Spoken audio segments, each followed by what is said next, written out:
Isang makasaysayang basketball treat ang naghihintay para sa basketball fans ng bansa dahil sa kauna-unahang pagkakataon, dadalhin sa Maynila ang preseason games ng Japan B-League sa Setyembre. Hatid ni teammate Jamaica Bayaka ang kabuuang detalye.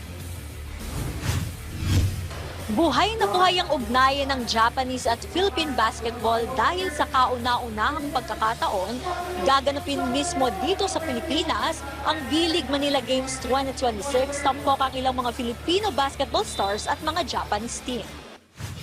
Sa isang press conference na ginanap nitong Webes sa isang mall sa Mandaluyong City, inanunsyo ng B-League na magdaraos ito ng dalawang pre-season games sa Mall of Asia Arena mula September 9 to 10. Layunin ng event na ito na mas mapalapit ang Pilipinas at Japan sa pamamagitan ng basketball at maging daan ng palitan ng basketball culture ng dalawang bansa. Suportado ang event ng Samahang Basketball ng Pilipinas, Philippine Basketball Association at Embassy of Japan sa Pilipinas.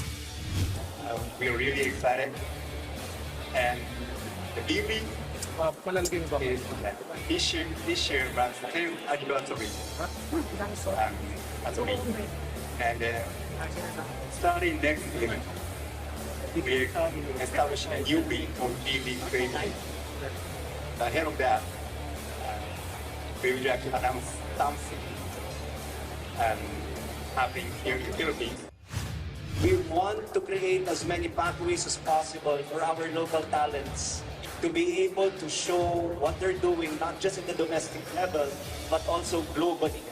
So with this kind of an initiative, and again, thank you also to B-League, of course, that we will be able to witness as basketball-loving fans in our country.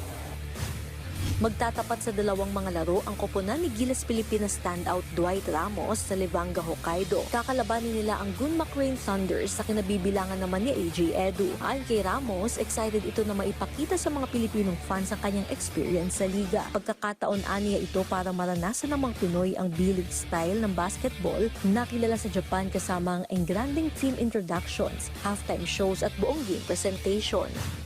And I'm excited how the B-League is going to create the experience that we have in Japan, how they're going to bring that over to the Philippines. So I'm very excited to see how it goes, and again, congratulations to the B-League on it.